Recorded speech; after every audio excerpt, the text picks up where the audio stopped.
국민의힘이 경론 끝에 김기현 체제를 유지하기로 한 가운데 오늘 오전 최고위에서 일부 임명직 당직자를 발표했습니다. 이번 인선이 당 쇄신의 기폭제가 될 수 있을지 주목되는데요. 오늘의 정치권 이슈들 최진영 변호사, 김홍국 전 경기도 대변인 두 분과 함께 짚어보겠습니다. 어서 오십시오. 네, 안녕하십니까? 안녕하십니까? 자, 먼저 오늘 최고위에서 나온 주요 임명직 당직자 인선안 이야기부터 해보겠습니다. 일단 총평부터 좀 들어보고 싶은데요. 내정자들의 면면 어떻게 평가하고 계십니까? 그렇습니다. 수도권 70년대생들이 온다. 이렇게 지금 그 평가를 전하고 싶습니다. 조금 전에 말씀드린 것처럼 지금 그 정책위 의장으로 있는 유이동 의장 같은 경우에는 수도권 3선 1971년생입니다. 나아가 그 지명직 최고위원 같은 경우에는 1980년대생으로서 또 그 시각장애인이지 않습니까? 그리고 여의도 연구원장 김성원 그 원장 같은 경우에도 1973년생을 비롯해서 70년대생 그리고 또 하나의 키워드가 수도권 이 두 가지가 있었는데 기존의 국민의힘이 조금 더 그 연세가 있고 안정감 있는 인사였다라고 한다고 하면은 이번 인사를 통해서 명확하게 수도권을 중심으로 한 개혁 그리고 또 젊은 어떤 리더십으로의 교체 이런 부분을 명확하게 국민들에게 던졌기 때문에 그것을 통해서 내년 총선까지 어떤 시스템을 가지고 간다고 하면은 그와 같은 국민들이 바라는 1970년대생을 비롯한 젊은 층 그리고 또 말씀드린 것처럼 수도권의 민심을 견인하려고 하는 그런 의지가 밝힌 인사인 것 같은데 이와 같은 것이 국민들에게 어떻게 밝혀질 어떻게 수용될지에 대해서는 앞으로 이 분들이 특히 임명된 분들이 개혁적이고 혁신적인 활동을 하는지 여부에 달려 있다 저는 그렇게 평가하고 싶습니다. 네, 수도권 민심 견인 젊은 층에 대한 어떤 의지를 발견하신 것 같은데 마찬가지 질문 드리겠습니다. 같은 인선안에서 어떤 것을 발견하셨는지요? 일단 젊어졌다는 것은 좋은 것 같습니다. 대신에 젊은 만큼 제대로 패기 있게 말을 해야죠. 지금 과연 용산 대통령실이나 또는 당 대표가 하고 있는 그런 정책에 대해서 말할 수 있는 사람들이냐? 전혀 그렇지 않다는 게 그동안의 행보로 보여집니다. 특히 이준석 전 대표가 그렇게 평가했습니다. 2주 버티기 힘들겠다. 어떻게 이런 면면 가지고 2주 가겠느냐. 감동도 없고 이름 아는 사람도 없다라고 얘기를 했습니다. 또 다른 평가도 있었죠. 점 하나 찍었다. 결국은 이렇게 보궐선거 김기현 대표 거의 매일 가서 뭐 하면서 총력을 기울였지만 대참패하지 않았습니까? 우리 최진영 변호사께서는 지난주에 신승할 거다, 이길 거라고 그랬는데 전혀 아니었죠. 거의 18% 정말 대패를 당했습니다. 그러면 당연히 당대표 사퇴해야죠. 그리고 지도부 전체 물갈이 돼야 되죠. 왜냐하면 김태우 후보를 당시에 용산 대통령실에서 대통령의 뜻을 받들어서 사실상 사면 복권 대법원의 그런 유죄 판결에도 불구하고 복권해서 공천까지 하지 않았습니까? 그렇다면 지도부 총사퇴하고 면모를 일신해야 내년 총선을 대비할 수 있을 텐데 당장 국민의힘 내부에서조차 이준석 전 대표 비롯해서 다 이렇게 얘기하지 않습니까? 2주도 버티기 힘든 그런 인선이다. 저는 우리 방금 최 대변인께서 얘기하신 대로 그렇게 좀 바뀌었으면 좋겠습니다. 젊은 패기 그리고 수도권 존중하면 좋겠는데 과연 정책의 변화가 있을 것인지 또 인적 구성의 변화가 있을 것인지 국민들에게는 감동을 주는 게 별로 없습니다.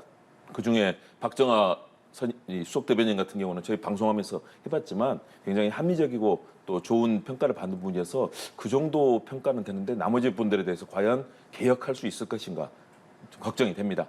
예, 이제 말씀하시면서 당대표에 대한 책임 부분을 잠시 언급을 해주셨는데 사실 오늘 인선안이 발표되는 최고위 전에 어제 긴급 의총이 있었고요. 이제 4시간 동안 경론이 있었고 그리고 결과 김기현 대표 체제 재신임 받는 상황으로 이제 흘러가게 됐습니다. 여기에 있어서 변호사께서는 어떤 말씀하시겠습니까? 결국 그 강서구청장 선거에 대한 후폭풍을 어떻게 인선으로 대응하느냐에 따라서 전화위복이냐 아니면 설상가상이냐 이 것이 결정되는 것 아니겠습니까? 당 내에 그리고 또 당 외에 있는 의견을 충분히 청취를 했고 그리고 실질적으로 이제 이거 같은 경우에는 이제 원내에서 정말 치열한 토론이 있었던 것 같습니다. 특히 뭐 어떤 분들 같은 경우에는 일부에서는 김기현 대표에 대한 책임 내지는 사퇴론까지 얘기가 나왔습니다만 전체적인 어떤 결과는 현 시스템 자체가 기존에 있는 상태에서 내부적인 개혁을 통해서 국민에게 다가가겠다는 그런 총론적인 총의가 모아졌던 것 같습니다. 그렇게 하면서 정말 가장 또 핵심적으로 있는 이 임명직 당직은 총사퇴를 했습니다. 그런데 지금 우리나라 정당 역사에 있어가지고 서울에 있는 한 개의 어떤 그 지자체의 단체장 선거에 패배를 책임을 지고 당 대표까지 나간 당 대표가 그 사퇴했는 것은 있은 적이 없었고, 그리고 이렇게 지명직 최고위원을 비롯해서 임명했던 핵심적인 그 당내 인사들이 정말 스스로 사퇴했는 케이스도 보기 드물 겁니다. 어떤 일각 특히 지금 민주당 같은 경우에는 이 책임을 그 윤석열 대통령 그리고 또 김기현 대표한테까지 지금 물어야 된다라고 얘기를 하고 있습니다만, 말씀하신 것처럼 판이 켜진 것은 맞습니다. 그렇지만 그렇다 한다 하더라도 여전히 서울의 25개 자치구 중에 하나에 얻는 선거이기 때문에 그에 대한 책임으로서 이만큼 당직들이 일괄 사퇴한다라고 하면은 그 정도면 국민들이 충분히 이해를 해주실 거라고 생각을 하고요. 더불어서 아까 말씀드린 것처럼 그럼 수도권 민심, 수도권 위기론 이 부분에 대해서 내부적으로 상당히 체감하고 있는 것도 사실입니다. 당내에서. 그렇기 때문에 좀 더 젊은 리더십 그리고 또 수도권에 있는 분들을 위주로 해가지고 당을 새롭게 꾸렸기 때문에 지금까지 있었던 것보다는 훨씬 더 서민을 위하여 중산층을 위한 어떤 정책적 전환 이런 부분이 당에서 목소리를 내고 그런 부분을 용산에서도 이렇게 받아들이면서 정책을 만들어 간다라고 하면은 이 부분에 있어서는 충분히 앞으로 남은 6개월 이상의 어떤 기간 동안 대응할 수 있을 것 같은데요. 지금 있었던 그 신임 사무총장이 TK 대선 이만희 의원입니다만 이분 같은 경우에는 좌로 우로 치우친 것이 아니고 개파색이 얕으면서 특히 지금 그 김기현 그 대표와 예전에 정책위 부의장을 하면서 손발을 맞춰왔던 분입니다. 그렇기 때문에 안정적인 어떤 그 국정을 이끌어가는 데 도움이 될 것이고, 지금 그 수도권 3선에 했던 유이동 의원이나 이런 분들은 굉장히 젊습니다. 그리고 또 지명직 최고위원으로도 다른 분도 아닌 시각장애인인 80년생 김여지 그 의원을 최고위원으로 했는 것은 그만큼 수도권 위기론에 대한 대응의 메시지가 정확하기 때문에 이분들이 어떻게 앞으로 메시지를 내 나가는지 그 활동을 국민들께서 좀 지켜주시면서 채찍도 들지만 또 어떻게 보면은 또 좀 더 지켜보시는 그런 것이 필요하지 않을까 저는 생각합니다. 예. 국민들이 공감할 만한 조치는 취해졌고 앞으로의 모습을 보면서 조금 평가를 해달라. 평가를 네. 했으면 좋겠다는 맥락에서 말씀을 해 주셨는데, 앞서 이제 책임의 방점을 많이 찍어 주셨으니 보시기에 지금 취해지는 조치가 국민들에게 공감할 만한 조치다라고 생각하시나요? 공감되지 않죠. 왜냐하면 나왔던 얘기들이 있잖아요. 그러면서 3대, 6대 여러 가지 개혁 과제를 얘기했는데요. 실제로는 전혀 하지 않았던 얘기. 그리고 김기현 대표 그런 얘기했습니다. 사전에 용산 대통령실과 긴밀하게 조율하겠다. 그 당연히 하는 거 아닌 건가요? 그거 안 하면은 사실은 일도 될 수 없는 거죠. 당연한 얘기를 하고 있는데 실제로 그렇다면 그런 정책이라든가 조치를 내놓아야 되는데 과연 서민을 위한 정책, 이번에 서민 지향이 그런 정책을 하겠다고 했는데 실제 정책은 부자 감사 다 해주고 서민들은 지금 죽을 지경입니다. 지금 곳곳에 공실이 속출하고 서민들은 지금 자살하고 이런 사회적 고통이 커지고 있는데 실제 관련돼서 내놓은 대책이 있습니까? 여러 가지 법 요구를 하고 있는데 여당부터 책임지고 법을 만드는 그런 조치를 취하고 있지 않습니다. 어제 의총에 대해서도 4시간 넘게 얘기했다는데 허은하 의원이 그런 얘기를 했습니다. 안드로메다 의총 같았다. 다들 의총에서 절박감보다는 송파했다면 우리가 이겼을 텐데 강서에서 졌다. 이런 얘기 있었고, 윤 대통령 잘하고 있는데 윤 대통령에 대해서 공격하지 말라라고 당내에서 그런 얘기들이 어제 의총에서 계속 나왔다고 합니다. 다시 말해서 정말로 진정한 절박감은 없었던 거고요. 거기에 대한 해법도 없습니다. 이 정도로 큰 사안, 사실상 대통령이 키우고 여당 대표가 키웠던 강서구청장 선거에서 대참패를 당했습니다. 그렇다면 여기에 대해서는 전면적인 대혁신이 이루어지고 이거 믿을만하다. 집권 여당이 대통령의 정책 잘 뒷받침도 하면서 아닌 정책에 대해서는 바른 말을 해야 된다. 이게 돼야 되는데 지금 이만희 이제 의원 같은 경우 사무총장 되지 않습니까? 사무총장이 굉장히 중요합니다. 선거를 총괄하고 지원하는 역할을 하거든요. 그런데 윤석열 대통령 후보 시절에 수행팀장이었습니다. 다시 친윤으로 갔습니다. 말은 그렇게 새로운 인물들을 했다고 하는데요. 실제로는 도리어 더 강화돼 있고 김기현 대표 책임지지 않고 있는데 오죽하면 이준석 전 대표가 2주밖에 못 갈 거라고 얘기했겠습니까? 김 대표의 책임을 이제 거듭 말씀을 하시니까 그럼 혹시 이 내용은 어떻게 들으셨는지 궁금합니다. 김기현 대표가 이제 내년 총선 승리에 정치 생명을 걸겠다 이렇게까지 말한 것으로 전해지고 있는데 책임 측면에서 이 발언은 어떻게 들으셨어요? 당연히 해야 되는 거죠. 그리고 본인이 그 책임을 안 지려고 해도 내년 총선 지면 당연히 바뀌게 되고요. 집권 여당으로서의 역할에 대해서도 굉장히 많은 비판이 있을 겁니다. 지금 과연 국민의힘과 윤석열 정부가 내놓은 어젠다를 보십시오. 지금 집권 1년 반이 다 돼갔는데 국가를 어떻게 이끌어 나가겠다는 방향도 보이지 않습니다. 굴욕 외교를 통해서 후쿠시마核오염 폐소 일본에 항의 한 번 못하고 대통령실 예산으로 일본 입장을 홍보해주고 있고 홍범도 장군 흉상을 옮긴다고 하면서 지금 독립투사들의 분노를 사고 있습니다. 그리고 우리의 과학에, 경제에, 민생에 정책들이 있나요? 없거든요. 여기에 대해서 집권 여당이라면 당연히 책임을 지고 더 좋은 정책 내놓고 대통령실에서 잘못하면 여기에 대해서 얘기를 할 수 있어야 되거든요. 그런데 그런 모습은 전혀 보이지 않는데 그동안 거의 용산 대통령실의 허수아비처럼 있었던 김기현 대표가 자리를 지키고 있는데 과연 바뀔까요? 저는 김기현 대표가 어쩔 수 없이 그런 얘기를 했지만 총선에 지면 당연히 지도부가 바뀔 수밖에 없는 것이고요. 본인이 정말로 목숨을 걸고 보수 진영의 많은 유권자들 또 국민들께 좋은 정책 내놓고 열심히 뛰어야 된다. 그렇게 해서 집권 여당에 걸맞는 역할을 해야지 지금처럼 집권 여당이 전혀 대통령실에 얘기도 못하고 아무런 역할을 못하는 이런 상황이 계속된다면 집권 여당이 굉장히 국민들께 많은 비판을 받을 겁니다. 절박하게 해야 된다고 봅니다. 하지만 하실 말씀 있으십니까? 네, 그렇습니다. 그 총선 패배 시 정계 은퇴 책임을 지겠다. 배수지를 쳤습니다. 우리가 코로나 시대에 백신을 맞아가지고 우리가 그 면역을 강화하는 것처럼 이번 사안 같은 경우에 강서구청장 같은 경우에는 미리 어떻게 보면 미리 총선, 미리 보는 총선이다 얘기할 만큼 어떻게 보면은 우리가 그 국민의힘 같은 경우에는 예방 주사를 미리 맞았다 이렇게 볼 수가 있을 것 같습니다. 좀 전에 말씀드린 것처럼 판이 커지고 그 가운데에서 어떻게 보면은 지난 그 대법원 판결을 통해 가지고 그 유죄 확정 판결을 했던 사람이 어떻게 보면 대통령실에서 사면을 통해서 지금 공천했던 그 부분에 있어서 그 강서구청장, 강서구민들이 상당 부분 기분이 좀 언짢으셨다라는 그런 느낌도 강하게 드는 것도 사실입니다. 그렇지만 여전히 문재인 대통령 동안 있었던 그 외교 안보과 관련돼서 지나친 대북 굴종 외교 또 중국에 대해서 지나친 그 낮은 자세 이런 부분에 대해서는 지금 정상화하고 있는 부분이 있고 특히 그 어제 같은 경우에는 이스라엘에 우리나라 그 군용기를 포함해서 한국민들을 대피시키는 과정에서 남은 자리가 있었고 거기서를 일본 분들 그리고 싱가포르 분들을 같이 태우고 오는 과정에서 그런 리더십을 발휘함으로써 한일 간에 정말 굉장히 화해 무드가 이런 것들이 굉장히 사실입니다. 이러한 어떤 그 윤석열 정부의 어떤 외교 안보 정책에 대해서는 많은 국민들이 박수를 보내고 있습니다. 그렇기 때문에 그런 점에 있어가지고의 어떤 프레임 전환 내지는 그 방향은 그대로 프레임 전환이 있을 수가 없는 것이고 대신에 지금까지 그 민주당이 얘기했던 왜 부자 감세를 비롯해서 있는 사람들한테만 지금 지원을 해주고 지금 서민을 비롯해서 중산층은 이렇게 죽게 내버려두냐 이 부분에 있어가지고는 분명한 어떤 정책적인 방향과 조정이 있어야 될 것 같습니다. 그렇기 때문에 조금 뒤에 말씀하겠지만 당에서도 지금 이 부분에 있어서 정책 방향을 서민 중심으로 중산층 중심으로 이 전환을 하려고 하는 얘기를 지금 이미 그 용산에 하고 있습니다. 사실 지금 김기현 대표에 대한 여러 가지 비판이 있습니다. 약한 리더십이 아니냐. 그렇지만 1년차, 2년차 대통령이 있는데 거기에 그런 어떤 살아있는 권력과 관련해서 그 국정 전환을 해서 문재인 정권에 있었던 적폐를 청산하는 데 있어가지고는 거기에 힘을 보태는 것이 그 여당의 태도일 수밖에 없습니다.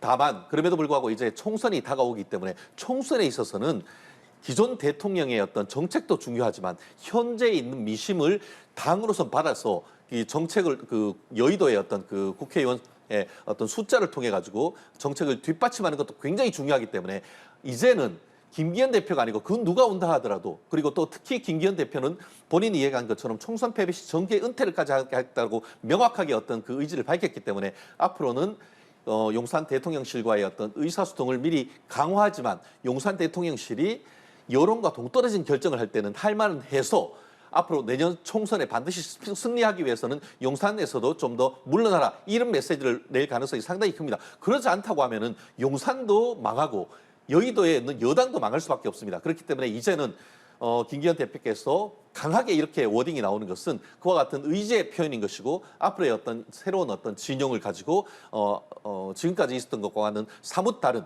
용산은 용산대로의 길을 가지만 이 국민의힘은 국민의힘으로서의 어떤 목소리를 내는 모습을 앞으로는 볼 수 있지 않을까 예측을 합니다. 예, 실제로 김기현 대표가 민심과 동떨어진 사안이 생기면 대통령실에 적극 요구해서 관철을 시키겠다 이런 발언을 했습니다. 이 내용은 어떻게 들으셨어요? 저는 그렇게 하면 좋다고 생각합니다. 당연히 그렇게 해야 되죠. 대신에 당연히 해야 될 일을 하기보다는 좀 더 적극적으로 해야 된다. 제가 30여 년 가까이 정치부 현장에서 봤던 역대 정부 중에서 가장 최약체 집권 여당입니다. 대통령실이나 또는 정부에서 진행하는 여러 가지 주도적인 사안에 대해서 단 한 번도 제대로 노라고 말하고 잘못된 방향을 잡으려는 그런 실제적인 영향력을 보이지도 못했고요. 원래 집권 여당은 더 선제적으로 정책적 어젠다를 발굴해서 대통령실과 정부와 협의해서 일을 진행하는 거거든요. 사실은 대통령실보다 더 전국 주도력이 높은 곳이 집권 여당인데 지금은 전혀 그렇게 못하고 있습니다. 그래서 최진영 변호사께서도 걱정을 많이 하시는데요. 그 걱정을 바탕으로 성과를 내기 위해서는 정말로 혁신하고 변해야 된다. 그런데 김기현 대표가 그동안 보여줬던 모습은 전혀 그러지 않았었거든요. 그리고 오늘 한 얘기도 사실은 사전에 긴밀하게 조율하고 필요할 때 얘기하겠다고 하는데 저 정도 얘기가 돼서는 안 되죠. 이미 입장을 내놓고 그동안에 어떤 사안이 있었는데 이 부분에 있어서는 정책 바꿔달라. 또 우리는 하겠다. 국민들께 공표를 해야 됩니다.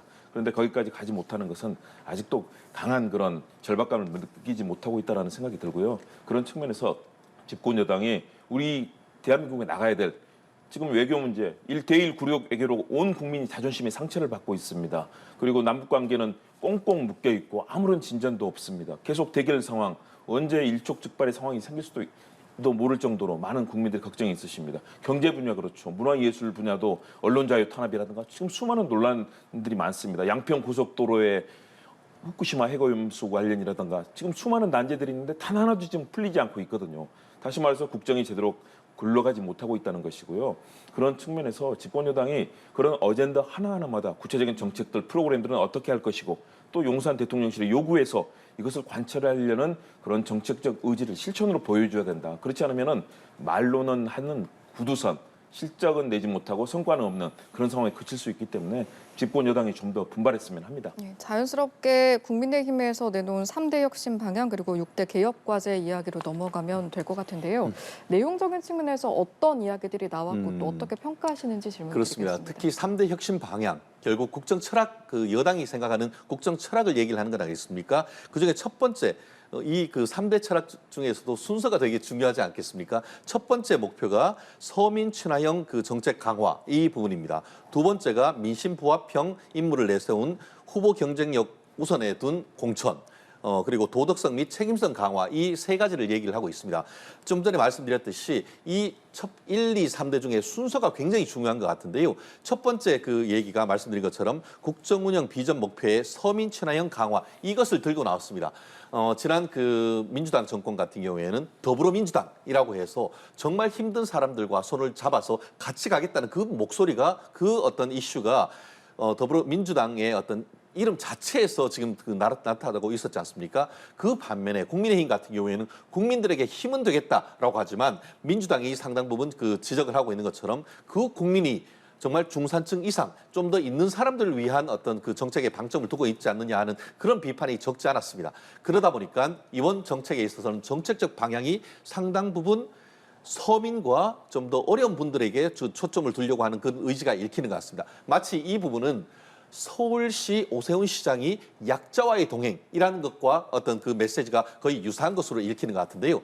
지금 그 서울시에서도 계속 그 서울시 그 오세훈 시장이 약자와의 동행이라는 키워드를 통해서 서민과 중산층에 계속 손을 내밀려고 하는 그 어떤 이슈는 결국 서울뿐만 아니고 경기, 인천에서도 동일한 어떤 그 호소력이 있는 이슈입니다. 그러다 보니까 정책적인 방향을 적어도 지금 국민의힘 자체에서 조금 더 좀 우리나라에서도 소외되고 어려운 사람들에게 손을 내밀겠다라는 그런 어떤 정책적 이슈를 깃발을 1번으로 들었다는 점에서 상당히 크고 그러한 점은 인사이동에 있어 가지고도 지금 김여지 그 우리 80년대생인 이 그 시각장애인을 이 지명직 최고위원으로 앉힌 것에도 읽히는 것 같습니다. 그렇기 때문에 지금 김은국 우리 교수님께서는 많은 부분 걱정해 주시고 아마 그와 같은 걱정이 이 방송을 보시거나 지금 한국에 살고 계시는 많은 서민들이 느끼는 부분과도 일치하는 부분인 것 같습니다. 그 부분을 지금 이미 지금 김기현 대표와 국민의힘이 위기감을 비롯해서 이것을 체감하고 있기 때문에 가장 먼저 든 깃발 자체가 서민 주도형 정책 이 부분을 들고 있기 때문에 앞으로의 어떤 6개월 동안 좀 더 국민에게 다가가고 좀 더 국민에게 민생에게 부합하는 무조건 국민들은 이념보다 민생 아니겠습니까? 앞으로는 그와 같은 민생이란 키워드를 용산에 계속 건의를 해서 민생에 부합하는 어떤 정책을 끌어낸다고 하면은 이번 어떤 선거가 설상가상이 아니고 어떤 전화위복의 계기가 될 것이 아닌가 저는 그렇게 평가를 하고 싶습니다. 네. 지금까지는 저희가 보선 이후 국민의힘 상황을 좀 짚어봤다면 지금부터는 보선 이후에 윤석열 대통령도 이제 보선 패배 이틀 만에 입장을 내놨는데요. 대통령의 생각은 어떤지 그걸 한번 짚어보도록 하겠습니다. 일단 나온 이야기를 보면 선거 결과에서 교훈을 찾아서 차분하고 지혜롭게 변화를 추진해 나가겠다. 추진해 나가는 것이 중요하다라는 이야기가 나온 겁니다. 여기서 이제 눈여겨볼 만한 게 선거 결과에서 교훈을 찾는다는 부분 그리고 변화를 추진해 나간다는 부분인 것 같습니다. 아무래도 어떤 변화가 될지가 좀 궁금해지는 게 사실인데요. 그렇습니다. 그 교훈과 변화 이 두 가지 키워드가 저도 읽으면서 핵심으로 발견했는데요. 어떤 교훈을 얻었을까? 정말 그 윤석열 대통령은 검찰총장 그리고 평생을 검찰에 몸담으면서 여의도 정치권에 발을 담근 적은 없습니다. 그러다 보니까 선거가 얼만큼 치열하고 특히 수도권 선거가 어떤 다이나믹하게 어떻게 다이나믹하게 벌어지는 것에 대해서 아주 어떤 그 깊은 경험은 없을 거라고 생각합니다. 하지만 제가 계속 말씀드린 것처럼 예방주사 내지 백신을 한번 맞았다라고 저는 생각이 드는데요. 어떻게 보면 교훈을 얻었다라고 하기 때문에 이것이 정말 민생에 좀 더 천착을 해야 되는 것이지 이념이나 어떤 이런 부분으로 갔을 경우에는 국민의 어떤 그 지지율을 끌어내기가 쉽지 않다는 것을 아마 뼈저리게 느끼셨을 겁니다. 그렇기 때문에 본인뿐만 아니고 또 옆에 계시는 어떤 책사들 그리고 또 옆에 계시는 비서진에서도 이 부분을 대통령께 보고서를 통해서 직접 어떻게 보면은 말씀을 드려가지고 국정 기조에 미세한 변화는 분명히 가져가야 될 것이라 생각을 하고 그럼 어떻게 변화를 할 것이냐. 지금 다가오는 총선도 있기 하기 때문에 이 대통령 비서실 자체에 대한 인사이동을 통해서 대통령실의 쇄신을 있을 수 있고 나아가 지금 내각에 있는 일부 내년에 총선에 나오려고 하는 그런 분들뿐만 아니고 이미 지금 같은 경우에 국방부 또 문화체육부 여가부 장관에 대한 어떤 인사이동이 있으면서 여가부 장관 같은 경우 후보자 같은 경우에는 지금 선거 직후에 자진 사퇴 형식으로 책임을 지었지 않습니까? 아마 향후에는 총선에 나가실 분들은 빨리 어떻게 보면 거취를 결정하게 하고 새로운 정말 민생에 보담을 수 있는 그런 분들을 국민들에게 선보임으로써 말씀드린 것처럼 인적 쇄신 그리고 국정 쇄신에 있어 가지고는 여당의 목소리를 귀담아 들으면서 일정 부분 그 정책으로 담아낼 가능성이 높지 않을까 싶은데요. 그런 부분이 어떻게 평가될지는 아마 멀지 않은 2, 3개월 나아가 올해 말 정도면은 충분히 어떤 그 성과가 나오지 않을까 생각을 합니다. 예, 인적 개편을 통해서 좀 확인할 수 있을 것이다라고 말씀을 해주셨는데 어떤 의견이신지 큰 여쭤보겠습니다. 변화가 있어야 되죠. 그런데 저는 조금 전에 말씀하신 교훈을 찾아서 그리고 차분하고 지혜롭게 변화하겠다. 교훈에서 변화를 찾는데 차분하게 한다는 거예요. 차분하게 되겠습니까? 대혁신, 대변화를 해야죠. 참패한 지도부 다 바꿔야 되는 거죠. 그리고 그동안 있었던 여러 가지 국정 기조들 보시면 아시지만 노인, 어르신들 그리고 청소년 예산, 독서 예산, 국민문화진흥 예산 다 삭감했습니다. 세수가 거의 60조가 펑크 났습니다. 거기에다 부자 감사 다 해주고 우리의 어르신들 해야 될 각종 편의시설부터 시작해서 모든 부분 예산이 다 삭감되고 오죽하면 국민 문화를 진흥시키는 독서 예산까지 다 삭감이 됐습니다. 지금 이런 상황에서 실제 나타나는 것은 내년도 예산을 어떻게 편성하느냐인데요. 그게 전혀 지금 변화가 나타나지 않고 있습니다. 자, 선거 끝난 지 5일 지났습니다. 5일이면 이미 집권당에서 그리고 대통령실에서 이제 변화하겠다면 변화의 얘기가 나와야 되거든요. 아직까지도 잠잠합니다. 저는 그게 대통령이 차분하게 변화하겠다. 그런데 변화할 수 있을까요? 저는 변화 쉽지 않다고 봅니다. 그러기 위해서는 그동안 했던 문제들 다 바꿔야 되고요. 여러 가지 인적 쇄신도 해야 되는데 최근에 주랭랑됐던 김행랑 후보라고 해서 우리 김행 전 후보자 참 안타깝지 않습니까? 대한민국 헌정사에 이런 오점이 없었습니다. 인사청문회 도중 나가서 돌아오지 않는 후보자. 결국 낙마를 했는데 친일파 발언을 하고 전직 대통령의 모가지를 따겠다고 그런 발언을 했던 국방부 장관은 임명이 됐습니다. 과연 그분이 50만 우리 장병들의 생명과 안전을 지키는 역할을 할 수 있을까요? 인사에서도 지금 전혀 변화가 없습니다.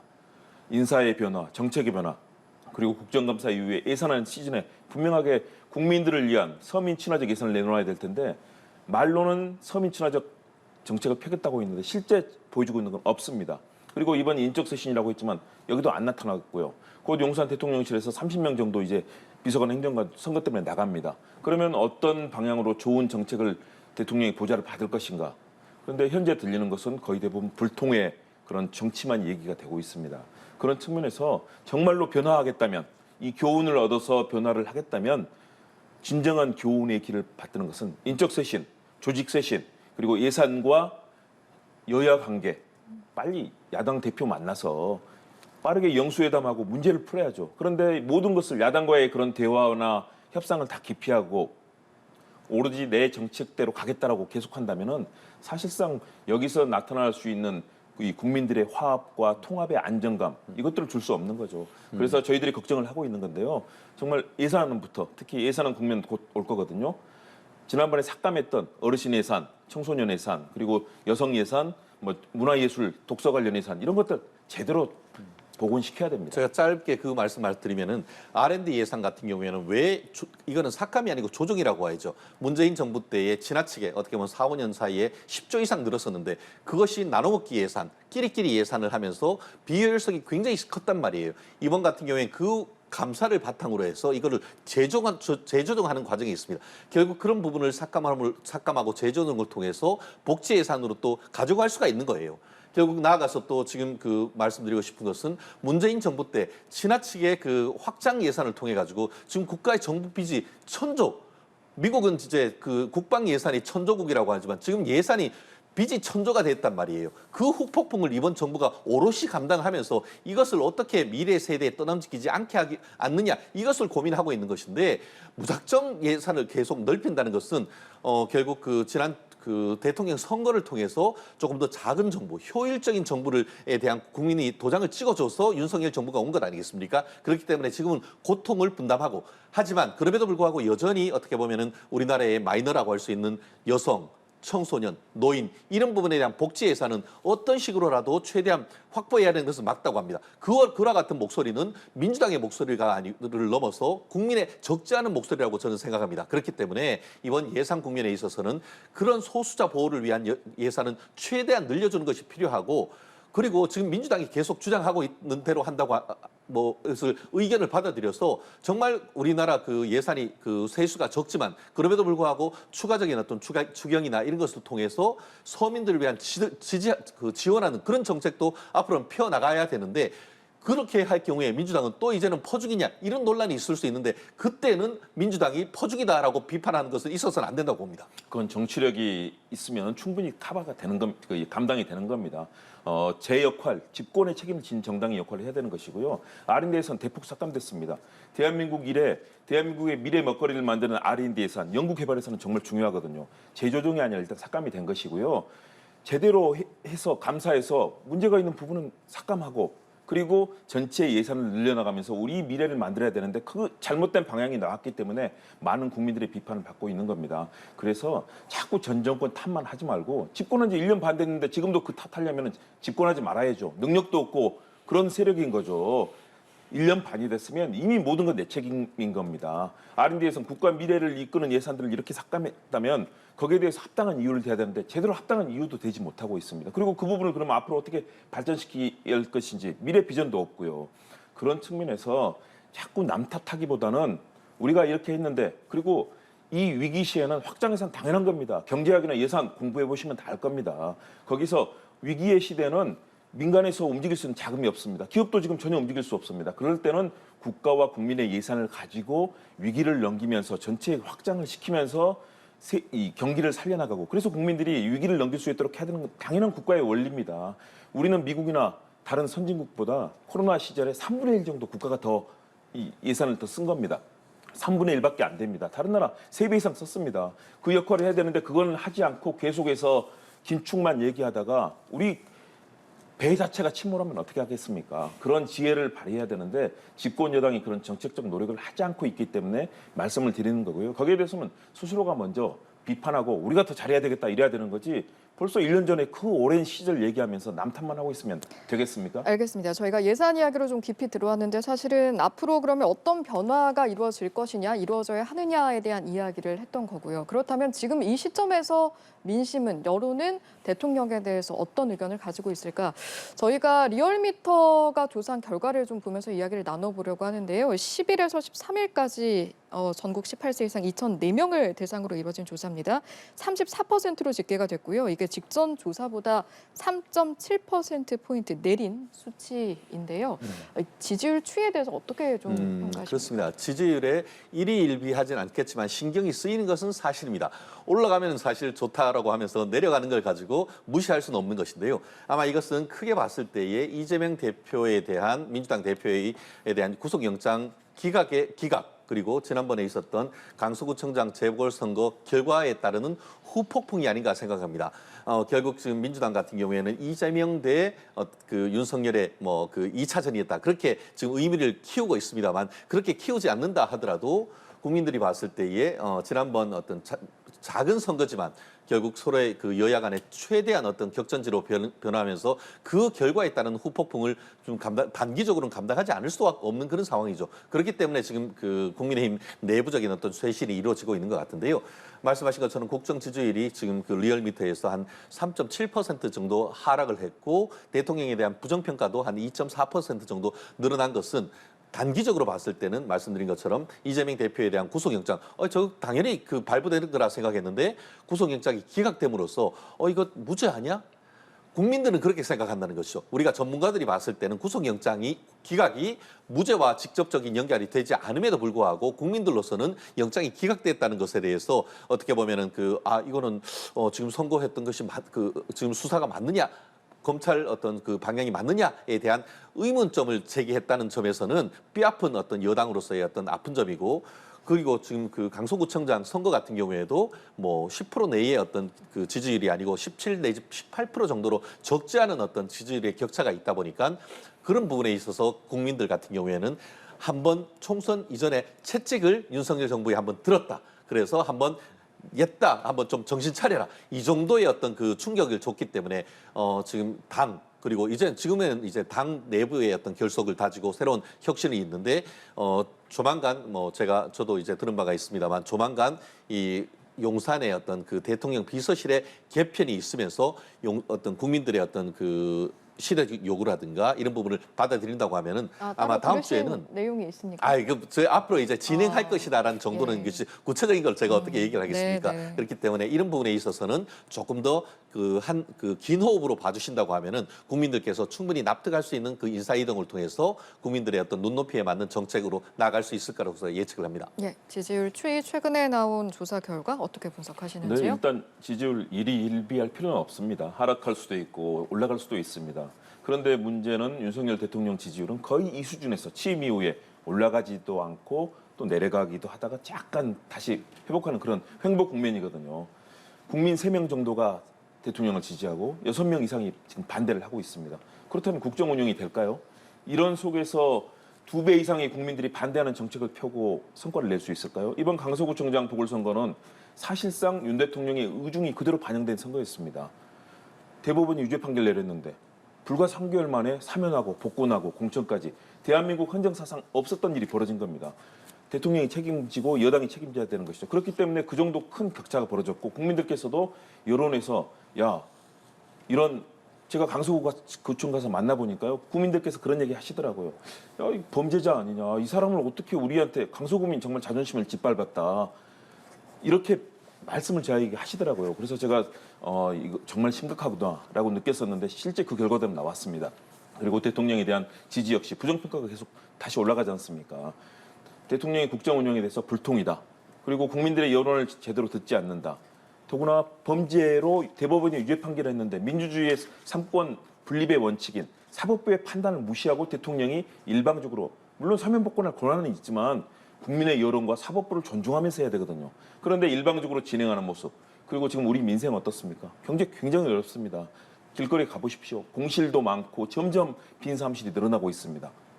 경제 좋지 않죠. 외교 문제. 우리 독립의 자존심 다 송두리 때 무너뜨리고 일본에 대한 굴욕이고 비판이 높습니다.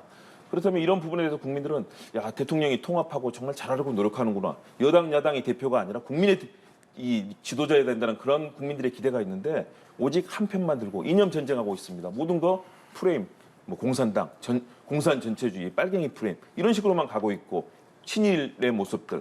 그렇다면 국민들이 과연 신뢰를 할 수 있을 것인가? 저는 그래서 정말 대변화가 있어야 된다. 차분하게 변화하는 것이 아니라 큰 변화를 주면서 민생 살리고 야당 대표 만나서 지금 검찰의 이 구속영장 기각이 왜 문제가 되겠습니까? 어떻게든 야당 대표를 구속을 시켜서 감옥에 보내겠다는 그런 검찰의 모습이 지금 계속 이어지지 않습니까? 이런 부분에 대해서 국민들께서 통합해라, 좀 만나가지고 대화하면서 길을 만들라 이렇게 얘기하고 있는 상황이라고 봅니다.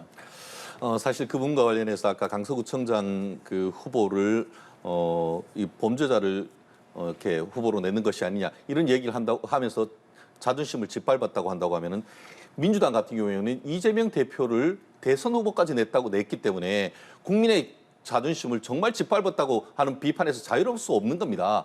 결국 그러면 결과에 대해서는 충분히 그 국민의힘과 윤석열 대통령 그 실에서 우리가 그 의견을 국민들의 의견을 겸허하게 받아들이는 것은 맞습니다만 저와 같은 정치적 공세는 저희가 받아들이기 어렵다라고 생각을 하고요. 말씀드린 것처럼 지금 그 윤석열 대통령의 어떤 지지율이 횡보하고 있지만 경우에 따라서는 많게는 40% 초중반까지도 가고 있는 여론조사도 적지 않게 나옵니다. 지금 이 상황 속에서 결국 내년 총선에 국민의힘이 민주당이 걱정해 줄 것이 아니고 우리 국민의힘에서 스스로 더 어떻게 보면 쇄신을 하는 모습을 보이면은 내년 총선에 충분히 어떤 승산이 있기 때문에 그러한 점에 있어서는 선의의 경쟁을 해나가면 되고 나아가 지금 민주당에서 계속 그 이재명 대표의 어떤 영수회담 제안을 얘기를 하고 계시는데 국민의힘으로서는 그건 받기는 정말 힘듭니다. 오히려 영수회담은 문재인 정부에서 무시했던 사안입니다. 오히려 그때도 당 대표의 어떤 그 대표의 미팅을 지금 얘기를 했기 때문에 이번에도 그런 식으로 풀어가는 것이 맞지 않나 생각합니다. 자, 잘못된 얘기를 하시니까 김태우 후보는요 사법부에서 3심 마지막 대법원 판결까지 유죄 판결을 받은 분명한 범죄입니다. 이걸 사면 복권한 것이고요. 이재명 대표는 단 하나도 지금 유죄 증거가 없습니다. 과거에 있었던 재판에서 다 무죄가 나왔었고 지금도 마찬가지입니다. 오직 검찰의 공세거든요. 이걸 마치 똑같은 얘기로 하고 이재명 대표를 자꾸 사법 프레임으로 거는 그런 잘못된 것들 이게 문제인 겁니다. 그리고 영수회담은요.